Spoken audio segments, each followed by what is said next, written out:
সুপ্রিয় ভিউয়ার্স, আসসালামু আলাইকুম। মৃধা মিডিয়ার পক্ষ থেকে আপনাদের সবাইকে স্বাগতম এবং এখন একটি অতি গুরুত্বপূর্ণ নিউজের আপনার সামনে হাজির হয়েছি, আর সেটা হচ্ছে ড্রাইভিং লাইসেন্স।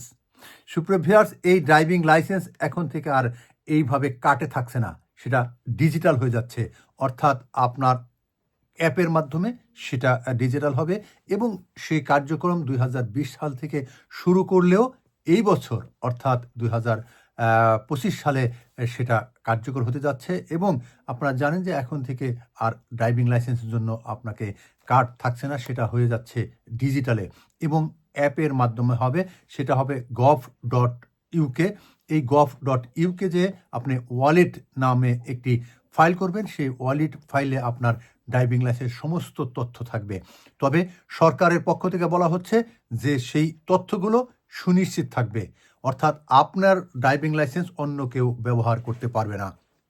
সুপ্রিয় ভিউয়ার্স, আপনারা জানেন ইতিমধ্যেই পাসপোর্ট হয়েছে, অর্থাৎ ভিসা ছাড়া এখন পাসপোর্ট থাকবে।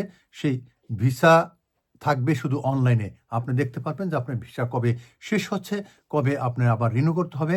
কিন্তু ভিসা যেমন আপনাকে আর পাসপোর্টের মধ্যে থাকছে না, ঠিক তেমনি ড্রাইভিং লাইসেন্স এখন আর এই কার্ডের মধ্যে থাকছে না, এটা হয়ে যাচ্ছে ডিজিটাল।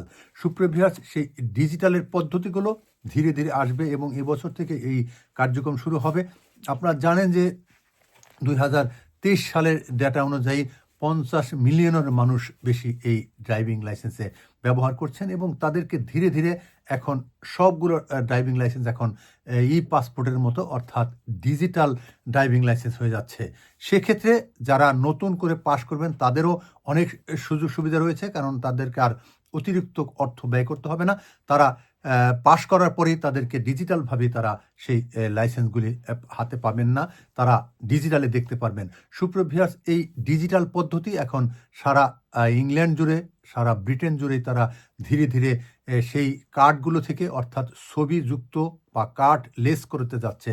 সুপ্রিয় ভিউয়ার্স, আপনারা ভালো থাকবেন, সুস্থ থাকবেন। শুধু জানবেন যে পাসপোর্ট যেমন ভিসা হয়েছে, ঠিক তেমনি এখন থেকে ড্রাইভিং লাইসেন্সও ডিজিটাল ড্রাইভিং লাইসেন্স হবে। সুপ্রিয় ভিউয়ার্স, আপনারা সেই ডিজিটাল যুগে আমরা এসেছি, এখন সব কিছু ধীরে ধীরে ডিজিটাল হয়ে যাচ্ছে, ডিজিটালে নিয়ে যাচ্ছেন। যে কোনো সময় পুলিশের কিংবা যে কোনো কিছু হলেও আপনি অ্যাপের মাধ্যমে সেটা দেখাতে পারবেন। আজকে পর্যন্তই। আপনারা ভালো থাকুন, সুস্থ থাকুন। নতুন নতুন তথ্য নিয়ে আপনাদের সামনে হাজির হব। আমি বিদায় নিচ্ছি। আমি রেজাউল করিম মৃধা। আল্লাহ হাফেজ।